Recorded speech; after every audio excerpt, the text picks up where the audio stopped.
All right, welcome back. Next problem is actually very similar to the last problem we did. It's just now the information is presented graphically to us. Okay, so it's going to say, find the equation for the given graph.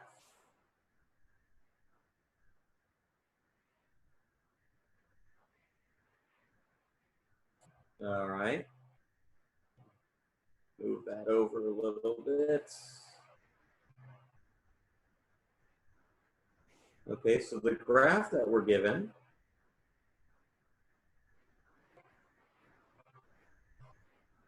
is going to have a vertex at 4, -7.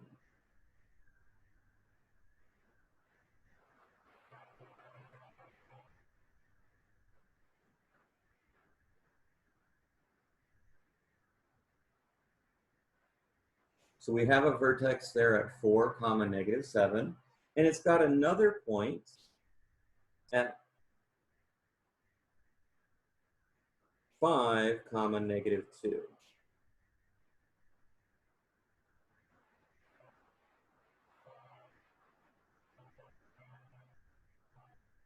Okay, so our parabola effectively looks like so. We don't really know where it crosses, but that's not really our purpose right now. We'll find that. We'll figure out how to find that out later. Okay, so basically it's the same thing. Okay, we start out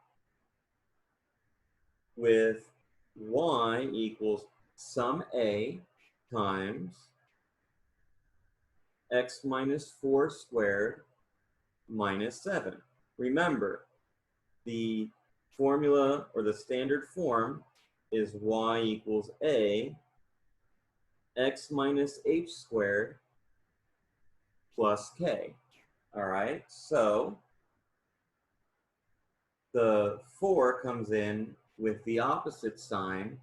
The 7 comes in with the same sign. Okay? All right, now we have to find a.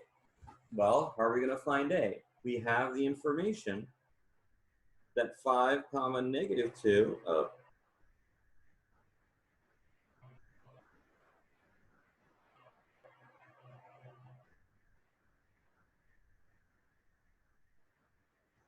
sorry, it's bothering me that those are so small.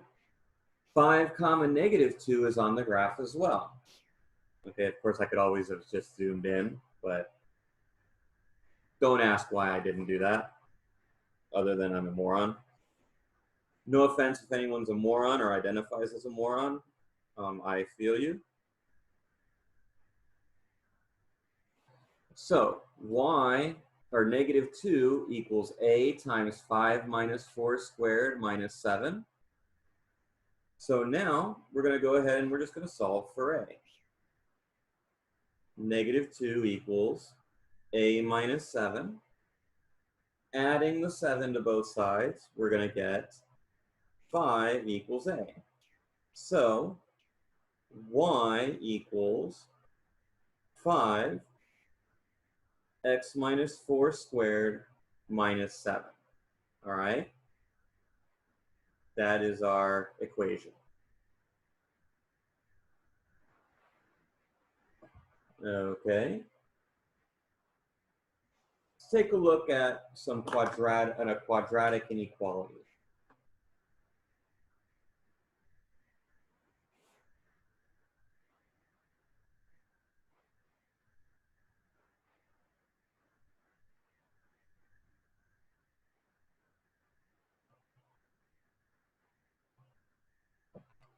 Okay, quadratic inequality. So one quadratic inequality that we are given here, let's take solve x squared minus 4x minus 21 is greater than 0. Okay, so you may or may not remember how to factor that. This one's easy. This one's a straightforward factoring. I won't say easy. It's a straightforward factoring. You can just factor it, remember, by finding two numbers that multiply to 21, and they should subtract to 4. So 7 and 3, so it's going to be x minus 7, x plus 3.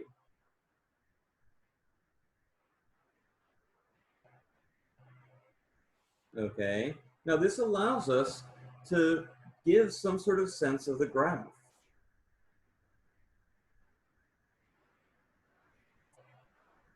Okay, we know where the roots are going to be. Oh, yeah.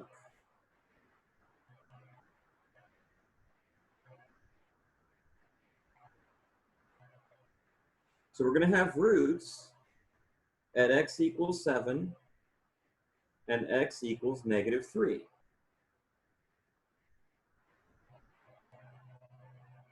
Now, I don't know what the graph is going to look like exactly, but I do know that it's going to be a parabola facing up because of the coefficient in front, right?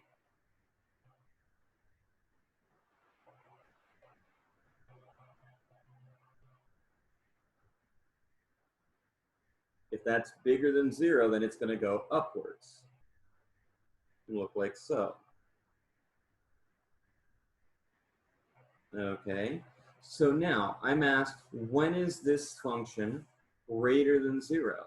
Well, we can look off the graph and we can see that it's bigger than 0 on the outside here. So before negative 3 and after 7.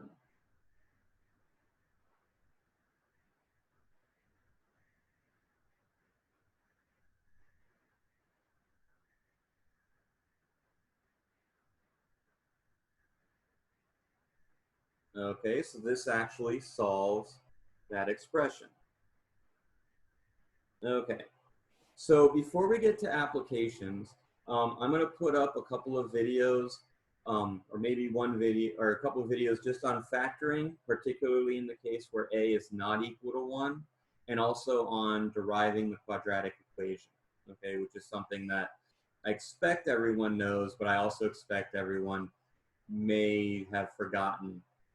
So I will see you in the next videos.